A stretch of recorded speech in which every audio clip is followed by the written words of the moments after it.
যখন ভয়ঙ্কর খরা নামে তখন মাছগুলো কিভাবে নিজেদের জীবন বাঁচায়? আফ্রিকার বিশাল তৃণভূমির এক ছোট্ট জলাশয়ে থাকা এই মাছগুলোর জন্য এটাই সবচেয়ে গুরুত্বপূর্ণ প্রশ্ন। যদিও গতরাতেই এখানে প্রবল বৃষ্টি হয়েছে, তবু এই এলাকার সব প্রাণী জানে আকাশ পরিষ্কার হওয়ার কিছুদিন পরই ভয়াবহ খরা নেমে আসবে। তাই পানি শুকিয়ে যাবার আগে মাছগুলোকে তাদের পরবর্তী প্রজন্মের জন্য ডিম পেড়ে যেতে হয়। এই সময় খাবারেরও অভাব থাকে না, তাই আশেপাশের অন্য প্রাণীরাও ব্যস্ত হয়ে পড়ে নিজেদের বাঁচানোর কাজে। গাছের উপরে থাকা স্ত্রী ফোম ফ্রগ তার সঙ্গীদের নিয়ে সারা রাত পরিশ্রম করে শরীর থেকে বের হওয়া বিশেষ তরল দিয়ে মেঘের মতো সাদা ফেনা তৈরি করে। এই ফেনা তাদের ডিমের জন্য নিরাপদ আশ্রয় হিসাবে কাজ করে। এরপর স্ত্রী ব্যাঙ সেই ফেনার ভেতরে ডিম পারে। কিছুদিন পর ডিম ফুটে ছোট্ট ট্যাডপোল বের হয় এবং ফেনা থেকে পিছলে নিচের পানিতে পড়ে যায়। আর জলাশয়ের মাছগুলোর জন্য এটা যেন আকাশ থেকে পাওয়া উপহার, কারণ এতে তারা সহজেই খাবার পেয়ে যায়। পরবর্তী কয়েক সপ্তাহের মধ্যেই পুরো জলাশয় ট্যাডপোলে ভরে ওঠে। তবে পানি পুরোপুরি শুকিয়ে যাওয়ার আগে ট্যাডপোলগুলো বড় হয়ে ব্যাঙে পরিণত হয় এবং পানির জগৎ ছেড়ে বাইরে চলে যায়। কিন্তু মাছগুলো তা পারে না, তাদের সেখানেই থেকে যেতে হয়। ভারী বৃষ্টির পর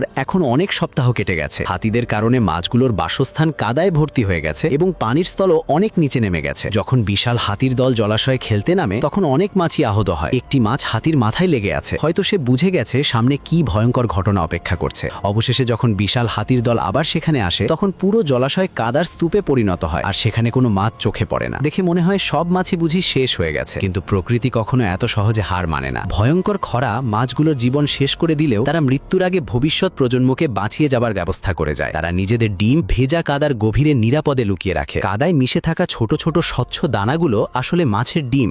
আশ্চর্যের বিষয় হলো এই ডিমগুলোর ভেতরে মাছের বাচ্চারা প্রায় পুরোপুরি তৈরি হয়ে থাকে, তবুও তারা সঙ্গে সঙ্গে বের হয় না। যখন হাতিরা প্রচণ্ড রোদ থেকে বাঁচার জন্য নিজেদের শরীরে কাদা মাখে তখন সেই কাদার সঙ্গে মাছের ডিমও তাদের শরীরে লেগে যায়। পানিবিহীন অবস্থাতেও এই ডিমগুলো কয়েক সপ্তাহ পর্যন্ত বেঁচে থাকতে পারে। অবশেষে যখন জলাশয় পুরোপুরি শুকিয়ে যায় হাতির পাল নতুন পানির খোঁজে অন্য জায়গায় রওনা দেয়, আর সেই হাতিদের শরীরে চড়ে মাছের এই অনাগত শিশুরাও পৌঁছে যায় নতুন জলাশয়ে। সেখানে পৌঁছে হাতিদের শরীর আবার ভিজতেই মাছের ডিম ফুটে বাচ্চা বের হওয়ার সময় হয়ে যায়। জন্মের সময় হয়তো তাদের বাবা মা পাশে থাকে না, কিন্তু বিপদের মুহূর্তে সেই মাছগুলো নিজেদের সব বুদ্ধি ব্যবহার করেছিল শুধুমাত্র তাদের সন্তানদের বাঁচিয়ে রাখার জন্য।